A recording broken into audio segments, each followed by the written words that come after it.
Before we get into this video, I want to say one thing clearly. This isn't meant to minimize the very real hardships that come with homelessness, or to pretend that every situation involving an unhoused person and a pet is perfect or risk-free. I'm talking about this on an animal welfare channel because I've come to believe that caring for animals and caring for people are connected. Ethics is not a zero-sum game, and caring about animals doesn't mean caring less about people, and caring about people doesn't mean animals stop mattering.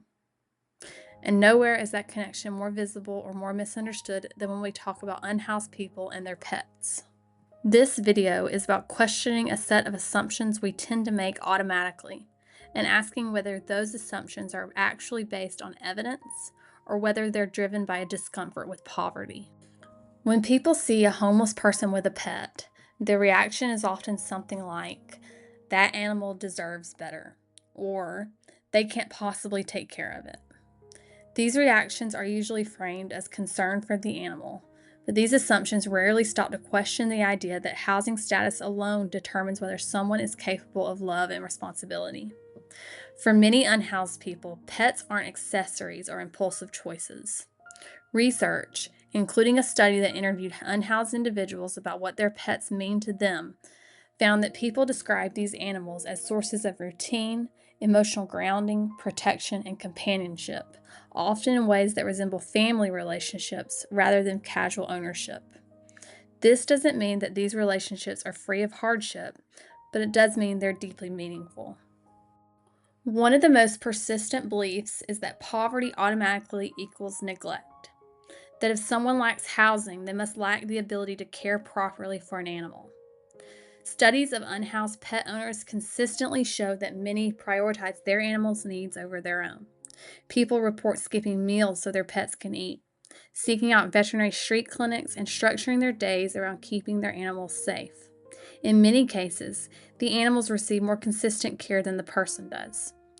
One study found that of unhoused pet owners in Seattle, 93% report seeking veterinary care for their animal in the past year, often exceeding the frequency in which they sought care for themselves.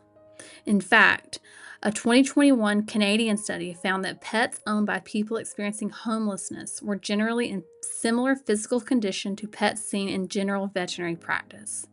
In other words, homelessness alone was not a reliable indicator of neglect, malnutrition, or poor care.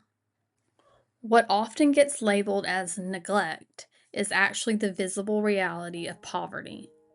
Living outdoors, worn gear, limited access to resources, rather than evidence of indifference or harm.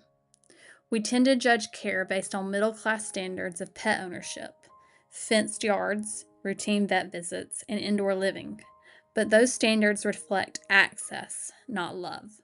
This matters because so much of the judgment directed at unhoused pet owners isn't based on what's actually happening to the animal. It's based on what we assume life on the streets must be like. That doesn't mean every situation is ideal. Access to veterinary care, shelter from extreme weather, and long-term stability can be real challenges. But those challenges exist because of systemic barriers, not because unhoused people inherently care less or try less. It's also important to be honest about the limits of this conversation. There are reported cases, including in places like Skid Row, where animals have been exposed to drugs or harmed in the context of severe, untreated substance use disorders. Those cases are real and they shouldn't be dismissed. But they are not evidence that homelessness itself causes animal abuse.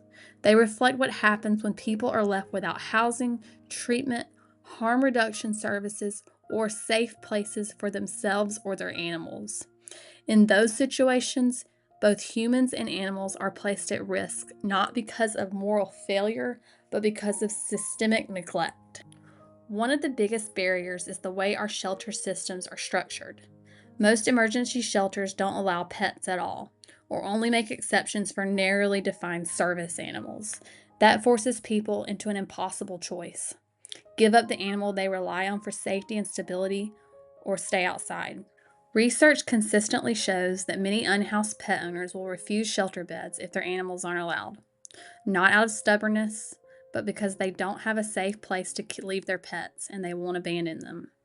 In other words, the system is often designed in a way that punishes people for keeping their animals rather than supporting both human and animal welfare. What often gets overlooked is that pets can actually improve outcomes for unhoused individuals. Animals provide routine, emotional stability, protection, and social connection. Some research suggests pets can reduce isolation, improve mental health, and even motivate people to avoid dangerous situations or seek help.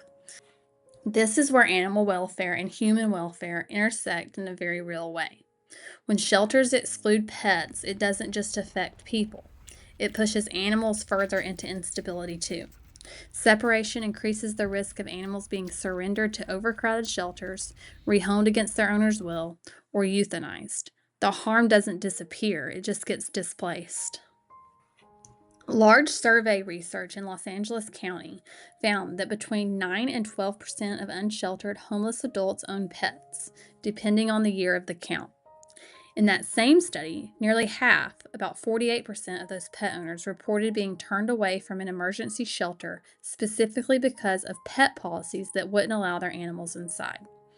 This shows that pets are not rare among unhoused individuals and that policies excluding pets can directly block people from accessing shelter and services. There are models that work. Pet-friendly shelters, co-sheltering programs, and partnerships with veterinary outreach groups have shown that it's possible to keep people and animals together safely, but these programs are still the exception, not the norm. When we focus only on the individual, asking whether an unhoused person is, quote, fit to have a pet, we miss the larger issue. The problem isn't that people care too much about their animals. It's that our systems aren't built to support the reality that many people and animals are surviving together. So when we see an unhoused person with a pet and immediately think that animal deserves better, it's worth asking. Better than what? And according to whose standards? If the alternative is separation, shelter surrender, or euthanasia, the assumption that taking an animal away automatically improves its welfare becomes far less clear.